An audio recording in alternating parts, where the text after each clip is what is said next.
Theory में हमको क्या पता चला कि जो इनर सेक्शन है एस्थेनोस्फीयर का, यहां पर न्यूक्लियर रिएक्शंस हो रही हैं, और इस न्यूक्लियर रिएक्शन की वजह से हमको क्या देखने को मिलेगा कि हीट जनरेट होगी।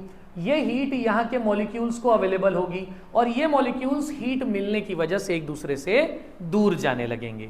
जब ये मॉलिक्यूल्स एक दूसरे से दूर जाएंगे तो इस पर्टिकुलर लेयर की डेंसिटी कम हो जाएगी, और अगर डेंसिटी कम हो जाएगी तो ये पर्टिकुलर लेयर अपवर्ड डायरेक्शन में मूव करने लगेगा, क्योंकि वो लाइटर फील करेगा। और जब वो लाइटर फील करता हुआ ऊपर की तरफ जाएगा तो रास्ते में दूसरे मॉलिक्यूल्स से टकराएगा, और जब उनसे टकराएगा तो अपनी हीट उनको ट्रांसफर करेगा। यानी आप हीट ट्रांसफर करने से पहले मोशन कर रहे हो, तो किस तरीके की हीट ट्रांसफर होगी? Convective heat transfer. ठीक है, जो हीट ट्रांसफर का मोड होगा वो कैसा होगा? कन्वेक्शन। दूसरा तरीका समझने का कि यहां पर मोशन कैसा हो रहा है? वर्टिकल अपवर्ड डायरेक्शन में, अवे फ्रॉम द कोर, तो इसको हम क्या कहेंगे? Convective motion. इसको हम क्या कहेंगे? Convective motion. ये समझ में आ गया? अब आप इस चीज को समझिए कि लेट सपोज आपके आसपास क्या है? एयर। ये एयर है, अगर ये हॉरिजॉन्टली मूव करती है यानी एडवेक्टिव मोशन होता है, तब हम उसको क्या बोलते हैं? विंड। तब हम उसको क्या बोलते हैं? विंड। और अगर ये वर्टिकल मोशन करती है तब कैसा मोशन होता है? Convective motion.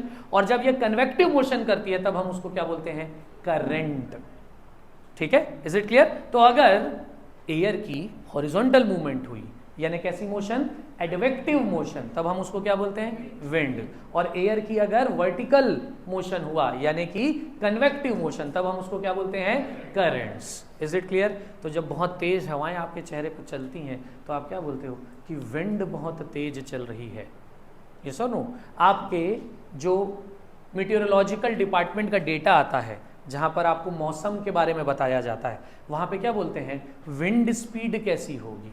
कभी ये बताया जाता है कि करंट स्पीड कैसी होगी? नहीं, क्योंकि करंट हमेशा कैसा मूव होगा? वर्टिकली अपवर्ड डायरेक्शन में, higher heat to lower heat position. Is it clear? बात समझ में आ गई? यस और नो? तो अब आप समझिए, अगर न्यूक्लियर बम यहां पे एक्सप्लोड हुआ, न्यूक्लियर रिएक्शन अगर यहां पर हो रहा है, तो हीट मिलेगी। हीट मिलने की वजह से मॉलिक्यूल एक दूसरे से दूर जाएंगे, डेंसिटी कम हो जाएगी, लाइटर फील करेंगे, तो अपवर्ड डायरेक्शन में मूव करेंगे, और अपवर्ड डायरेक्शन में मूव करते हुए इस तरीके से ऊपर जाएंगे। तो मोशन कैसा है?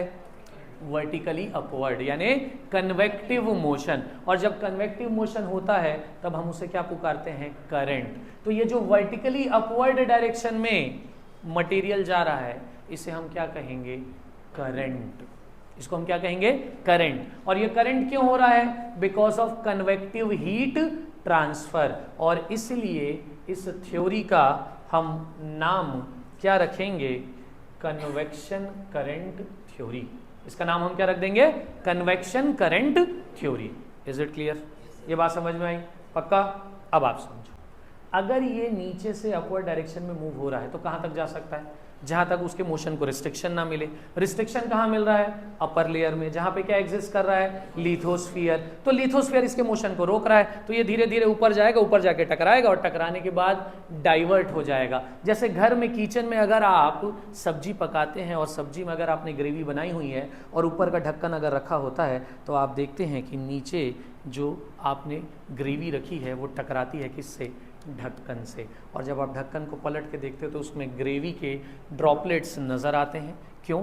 क्योंकि नीचे से जो वर्टिकल मूवमेंट हुआ था, कन्वेक्टिव मोशन हुआ था, वो जाकर के किससे टकरा रहा है? उस ढक्कन से, और ढक्कन से टकराने के बाद डाइवर्ट हो जा रहा है। तो सिमिलरली जब आप पतीले में पानी गर्म करते हो और पतीले के ऊपर ढक्कन रख देते हो, तो जो पानी इवोपरेट होकर के ऊपर आता है और टकराता है, तो पतीला उसके मोशन को रोकता है, और जब आप पतीले का ढक्कन उठाते हो तो पतीले के ढक्कन के ऊपर ड्रॉपलेट्स नजर आती हैं। तो सिमिलरली ये जो ढक्कन है किसका? लिथोस्फीयर का, ये इस वर्टिकल मोशन को रिस्ट्रिक्ट करेगा और वर्टिकल मोशन रिस्ट्रिक्ट होने की वजह से ये दो हिस्सों में डाइवर्ट हो जाएंगे। लेकिन हमको तो पता है कि जैसे जैसे हम अर्थ के इंटीरियर की तरफ आते हैं टेम्परेचर बढ़ता है और जैसे जैसे हम अर्थ के एक्सटीरियर की तरफ जाते हैं टेम्परेचर कम होता है। तो उस हिसाब से जो इनर एस्टेनोस्फीयर है यहाँ टेम्परेचर ज्यादा होगा और जो आउटर एस्टेनोस्फीयर है which is in contact with lithosphere वहाँ टेम्परेचर कम होगा। तो नीचे का गर्म लावा जब ऊपर जाकर के टकराएगा किससे, लिथोस्फीयर से, तो वहां पर वो अपनी हीट उस लिथोस्फीयर को ट्रांसफर करेगा और खुद कूल डाउन हो जाएगा। जब नीचे गर्म हुआ था तो उसके मॉलिक्यूल एक दूसरे से दूर गए थे, लाइटर फील किया था, अपवर्ड डायरेक्शन में मूव हुआ, वहां जाकर के उसने अपनी हीट दूसरों को ट्रांसफर कर दी और जैसे ही वो दूसरों को ट्रांसफर करेगा तो उसकी एनर्जी कम हो जाएगी, तो मॉलिक्यूल एक दूसरे के पास आ जाएंगे, तो डेंसिटी बढ़ जाएगी, तो वो हैवी हो जाएंगे और जब वो हैवी हो जाएंगे तो फर्दर डाउनवर्ड डायरेक्शन में मूव करेंगे। अब इसका रिजल्ट आपको क्या देखने को मिलेगा कि जो मोल्टन मटेरियल अपवर्ड डायरेक्शन में ज्यादा एनर्जी की वजह से गया था, यहां टकराने के बाद दो हिस्सों में डाइवर्ट होगा, अपनी हीट ट्रांसफर करेगा, खुद कूल डाउन हो जाएगा और डेंसिटी बढ़ने की वजह से वापस नीचे की तरफ आ जाएगा।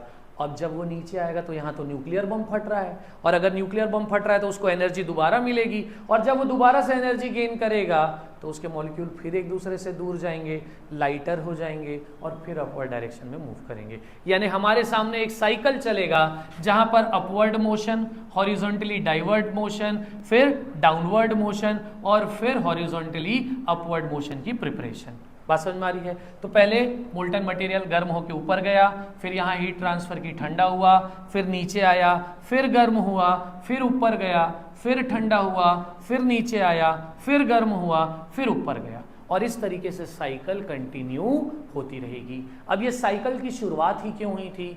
Because of convection. Because of convection. अगर ये वर्टिकली ऊपर जाता ही नहीं तो टकराता नहीं, टकराता नहीं तो डाइवर्ट नहीं होता, डाइवर्ट नहीं होता तो हीट ट्रांसफर नहीं कर पाता, हीट ट्रांसफर नहीं कर पाता तो कूल डाउन होकर के नीचे नहीं आता और नीचे नहीं आता तो फिर से गर्म नहीं होता। यानी शुरुआत ही क्यों हुई है? Because of heating at that particular place, because of nuclear reactions. ठीक, जिसकी वजह से क्या क्रिएट हुआ? कन्वेक्शन। और इसीलिए इस पर्टिकुलर सर्कुलर मोशन को हम क्या पुकारते हैं? Convection cell. इसको हम क्या पुकारते हैं? Convection cell. ठीक है क्या? तो ऐसे बहुत सारे कन्वेक्शन सेल बनेंगे। कहाँ? एस्टेनोस्फीयर में बनेंगे। यस और नो? ये समझ में आया? सभी को समझ में आया? पक्का? क्लियर है? अब इस बैकग्राउंड में हम आगे बढ़ते हैं। जब ये बार बार जा करके इस दरवाजे को नॉक करेगा तो दरवाजा तो फ्रेजाइल है, लाइटर मटेरियल से बना हुआ है, एंडेसाइट और ग्रेनाइट से बना हुआ है, जबकि यहाँ एस्टेनोस्फीयर में क्या अवेलेबल है हमारे पास? ऑलिवाइन और बेसाल्ट। यस और नो? अब अभी तक की हमारी अंडरस्टैंडिंग क्या कह रही थी आपसे कि ऑलिवाइन को जब हीट दोगे तो किस में कन्वर्ट होगा? बेसाल्ट में। और ऑलिवाइन के कंपैरिजन में बेसाल्ट की डेंसिटी कैसी होती है? कम, यानी वो लाइटर होता है। अब आप सोचो कि यहाँ पर ऑलिवाइन है, आपने यहाँ पर हीट जनरेट की by the name of nuclear reaction. जैसे ही आपने हीट दी तो ऑलिवाइन किस में कन्वर्ट होगा? बेसाल्ट में। लेकिन बेसाल्ट ऑलिवाइन के कंपैरिजन में कैसा होता है? लाइटर। और अगर वो लाइटर होता है तो अपवर्ड डायरेक्शन में जाएगा, जाएगा। और जब वो अपवर्ड डायरेक्शन में जाएगा तो जाकर के टकराएगा, बार बार नॉक नॉक करेगा और इवेंचुअली आपको क्या देखने को मिलेगा कि यहाँ क्या हो जाएगा? रप्चर। यहां क्या हो जाएगा? Rupture. Because of vertical motion of molten material, जो किस नेचर का है? बेसाल्टिक नेचर का है। और ये जाकर के बार बार क्या कर रहा है? वहां पर नॉक नॉक कर रहा है, जिसकी वजह से क्या होगा? रप्चर। सिमिलरली अगर हम देखें तो यहां पर भी रप्चर होगा, आपको यहां भी रप्चर देखने को मिलेगा, यहां भी रप्चर देखने को मिलेगा, यहां भी रप्चर देखने को मिलेगा, यहां भी रप्चर देखने को मिलेगा। यस और नो? अब ध्यान से देखना, ठीक है? अगर मैं इस पर्टिकुलर पॉइंट की बात करूं तो यहां पर करंट डाइवर्ट हो रही है, इस तरीके से डाइवर्ट हो रही है करंट। और अगर ये डाइवर्ट हो रही है तो नीचे मोल्टन मटेरियल है और इस मोल्टन मटेरियल के ऊपर सॉलिड की एक हल्की वाली लेयर है। तो आप खुद सोचो कि अगर वाटर एक पर्टिकुलर डायरेक्शन में मूव करे तो बिना किसी एक्सटर्नल फोर्स के क्या उसके ऊपर अवेलेबल वाटर शिप या नाव उसी डायरेक्शन में मूव करेगी क्या? पानी के ऊपर तैरते हुए। तो अब आप खुद सोचो कि अगर नीचे का मोल्टन मटेरियल इस डायरेक्शन में मूव कर रहा है तो क्या अवेलेबल फ्रेगमेंट ऑफ लिथोस्फीयर भी इस डायरेक्शन में मूव करेगा? करेगा। सिमिलरली यहां पर लिथोस्फीयर इस डायरेक्शन में मूव करेगा, यस और नो? ये समझ में आया? सिमिलरली ये इस तरीके से मूव करेगा और ये इस तरीके से मूव करेगा, पैरेलली ये इस तरीके से मूव करेगा और ये इस तरीके से मूव करेगा। करेगा क्या? यस और नो? अब ध्यान से देखना, जब हम बात करते हैं पॉइंट ए की वीज़ावी पॉइंट बी, पॉइंट ए पे ध्यान से देखो कि लिथोस्फीयर के दो टुकड़े एक दूसरे से दूर जा रहे हैं, और पॉइंट बी पे अगर आप ध्यान से देखें तो लिथोस्फीयर के दो टुकड़े एक दूसरे के पास आ रहे हैं। दोनों जगह पर वर्टिकल मोशन हो रहा है, एक जगह पर वर्टिकली अपवर्ड डायरेक्शन में और दूसरी जगह पर वर्टिकली डाउनवर्ड डायरेक्शन में हो रहा है, यस और नो? तो यहां पर जो वर्टिकल अपवर्ड डायरेक्शन में मोशन हो रहा है इसे मैं पुकारने लगूंगा राइजिंग लिम्ब। इसको मैं क्या पुकारने लगूंगा? Rising limb. ठीक है क्या? यस और नो? अब इस राइजिंग लिम्ब की वजह से ए पर क्या हो रहा है? लिथोस्फीयर के दो टुकड़े यानी प्लेट्स एक दूसरे से दूर जा रही हैं, यानी डाइवर्ज हो रही हैं। तो इसी राइजिंग लिम्ब को पॉइंट ए पर होने वाले डाइवर्जेंस की वजह से मैं डाइवर्जिंग लिम्ब भी पुकार सकता हूं क्या? यस और नो? तो राइजिंग लिम्ब और डाइवर्जिंग लिम्ब कहां होगा? जहां पर वर्टिकली अपवर्ड डायरेक्शन में कन्वेक्टिव मोशन हो रहा है। ठीक है? यस और नो? यानी जहां पर नीचे से मोल्टन मटेरियल ऊपर आकर के स्ट्राइक कर रहा है। ठीक? Is it clear? पक्का? अब अगर मैं पॉइंट बी की बात करूं, पॉइंट बी की अगर मैं बात करूं तो यहां पर क्या दो प्लेट के टुकड़े एक दूसरे के पास आ रहे हैं, और अगर प्लेट के दो टुकड़े एक दूसरे के पास आ रहे हैं मतलब कन्वर्ज कर रहे हैं, तो क्या पॉइंट बी पर पोजीशन जो है इसे मैं कन्वर्जिंग लिम्ब पुकार सकता हूं क्या? यस और नो?